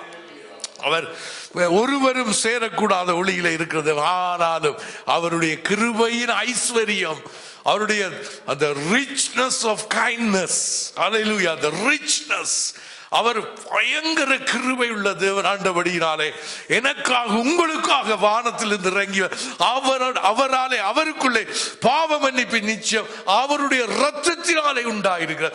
ஐயோ, எனக்காக இரத்தம் சிந்தினார், எனக்காக பாடுகளை பட்டார். அழகான தேவன், வெளிச்சமான தேவன், முகத்திலே ஒளியை பிரகாசிக்கிற தேவன். அந்த கேடடைந்தார், அவமானம் அடைந்தார். எனக்காக உனக்காக அவர் அந்த கேடடைந்தார். அடிக்கப்பட்டார், நொறுக்கப்பட்டார். 6 மணி நேரம் சிலுவையிலே துடித்தார். எனக்காக ரத்தம் சிந்தி பாடுகளை பட்டீர், எனக்காக தானே ஜீவனை தந்தீர். மகா கிருபை என்னை அழைக்குதே ஐயா, உமது மகா கிருபை என்னை அழைக்குதே ஐயா. உமது அன்பு மகிமையை நீர் பொழிந்தீரையா. நான் அழுதால் இதயம் தாங்காதையா, என் கண்ணீர் துருத்தியில் ஏந்துவீரையா. நான் அழுதால் இதயம் தாங்காதையா, கண்ணீர் என் கண்ணீர் துருத்தியில் வீரையா. எனக்காக ரத்தம் சிந்தி பாடுகளை பட்டீர், எனக்காக தானே ஜீவனை தந்தீர். எனக்காக ரத்தம் சிந்தி பாடுகளை பட்டீர், எனக்காக தானே ஜீவனை தந்தீர். உமது மகா கிருபை என்னை நெருக்குதே ஐயா, உமது மகா கிருபை என்னை அழைக்குதே ஐயா. உமது அன்பு கிருபையை மென்தொழிந்தீரையா.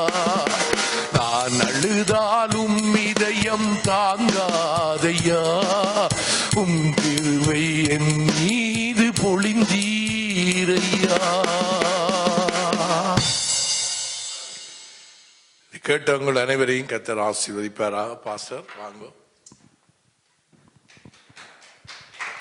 நன்றி. நாங்கள் யாரும் அப்படியே ஜெபம் பண்ணிக்கொள்வோம். கேட்டுதான வார்த்தைகளுக்காக ஒரு விஷயம் கண்களை மூடி என்னுடைய வார்த்தை சொல்லுகிறது.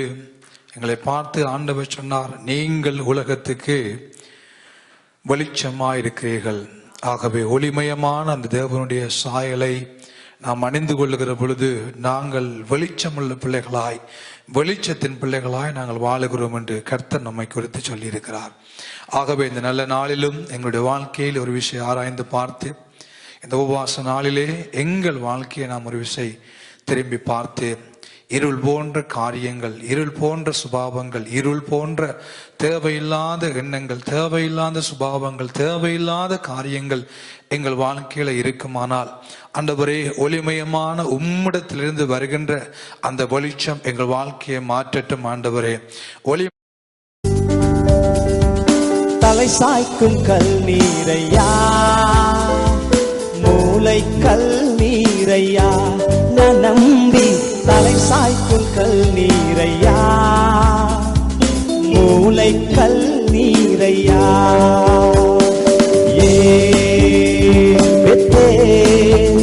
இது வானத்தின் வாசல், என் ஏசையா ஆசீர்வாதத்தின் வாசல்.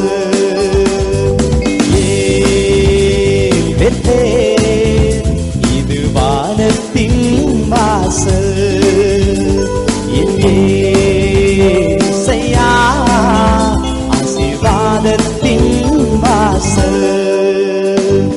தலை சாய்க்கும் கல் நீரையா, மூளை கல் நீரையா, நான் நம்பி தலை சாய்க்கும் கல் நீரையா, மூளை கல் நீரையா.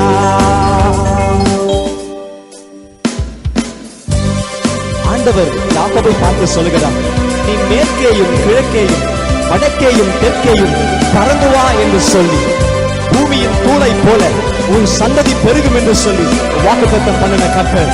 The Lord who promised, hallelujah, is being with us. Hallelujah. Thank you.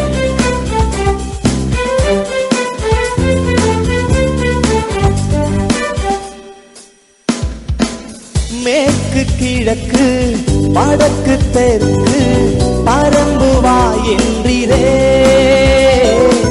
பூமியின் மூளை போல் சந்ததி பெருகும் என்று வாக்குரைத்தீரே. மேற்கு கிழக்கு வடக்கு தெற்கு பறந்து வா என்றீரே, பூமியின் மூளை போல் சந்ததி பெருகும் என்று சொன்னதை செய்யும் அளவும் என்னை கைவிடவே மாட்டீ. நீர் சொன்னதை செய்யும் அளவும் என்னை கைவிடவே மாட்டீ. சென்று சொல்லுவீங்களா? ஏல் பெத்தேல், ஏல் பெத்தேல், இது வானத்தின் வாசல், என் ஏசையா ஆசீர்வாதத்தின் வாசல்.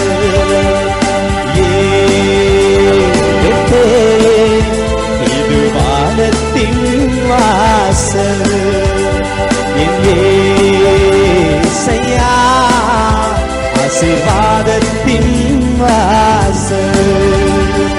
தலை சாய்க்கும் கல்நீரையா, மூளை கல்நீரையா, நலம் தலை சாய்க்கும் கல்நீரையா, மூளை கல்நீரையா. ஆதியாகமம் 28ஆம் அதிகாரத்துல ஆண்டவர் யாக்கோபுக்கு வாக்கு பண்ணுகிறார், பூமியின் வம்சங்கள் எல்லாம் உனக்குள் உன் சந்ததிக்குள் ஆசீர்வதிக்கப்படும் என்று சொல்லி. இதனால அதே ஆசீர்வாதம் நமக்கும் உண்டு. கவலைப்படாதிருங்கள், கஷ்டப்படாதிருங்கள், எதை குறித்தும் கவலைப்படாதிருங்கள். கர்த்தர் எல்லாவற்றையும் பார்த்துக் கொள்கிற ஆண்டவர் பார்த்துக் கொள்வார். Come on.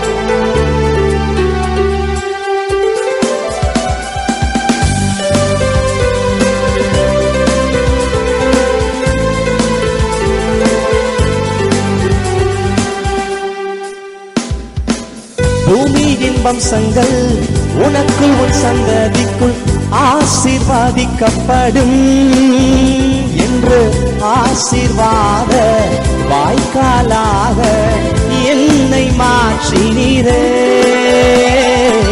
பூமியின் வம்சங்கள் உனக்குள் உன் சந்ததிக்குள் ஆசீர்வாதிக்கப்படும் என்று ஆசீர்வாத வாய்க்காலாக என்னை மாற்றினீரே.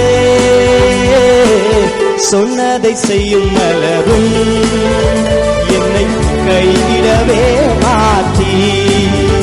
நீர் சொன்னதை செய்யும் அளவும் என்னை கைவிடவே மாட்டீ. ஏன் பெத்தேல் சொல்லுவோமா? ஏன் பெத்தேல், இது வானத்தின் வாசல், என் ஏசையா ஆசீர்வாதத்தின் வாசல். ஏன் பெத்தேல், இது வானத்தின் வாசல், என் ஏசையா ஆசீர்வாதத்தின் வாசல். தலை சாய்க்கும் கல்நீரையா, மூளை கல்நீரையா, நம்பி தலை சாய்க்கும் கல்நீரையா, மூளை கல்நீரையா. தன் தகப்பன் வீட்டுக்கு திரும்பும் வரையில ஆண்டவர் யாக்கோபை கைவிடவில்லை, அவனை கனப்படுத்தினார் என்று வேதம் சொல்கிறது. இன்னைக்கு நாமும் எந்த சூழலில் இருந்தாலும் சரி, எந்த நிலைமையில் இருந்தாலும் சரி, நாம் ஆண்டவர் சமூகத்தில் திரும்பி வருகிற வரையும் அவருடைய கை நம்மை விடுவதில்லை. சந்தோஷமாய் பாடுவோமா?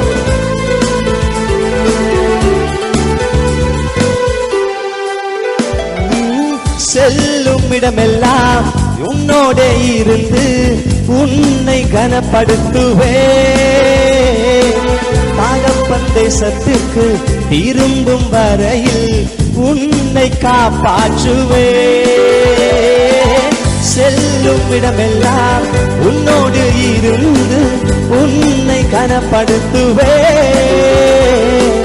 தகப்பன் தேசத்துக்கு திரும்பும் வரையில் உன்னை காப்பாற்றுவே.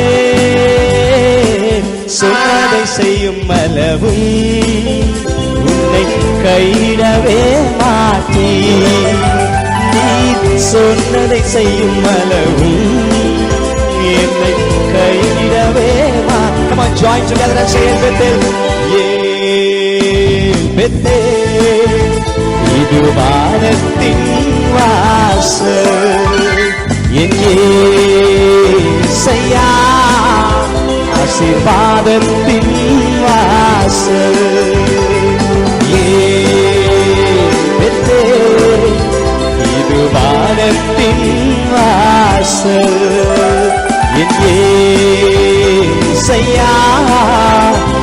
ஆசீர்வாதத்தின் வாசல் மூளைக்கல் நீரையா நரம்பி தலை சாய்க்கும் கல்லீரையா மூளைக்கல் நீரையா சரி சொல்லுவோமா பெற்றே இது வானத்தின் வாசல் என் செய்யா ஆசீர்வாதத்தின் வாசல் பரலோகத்தின்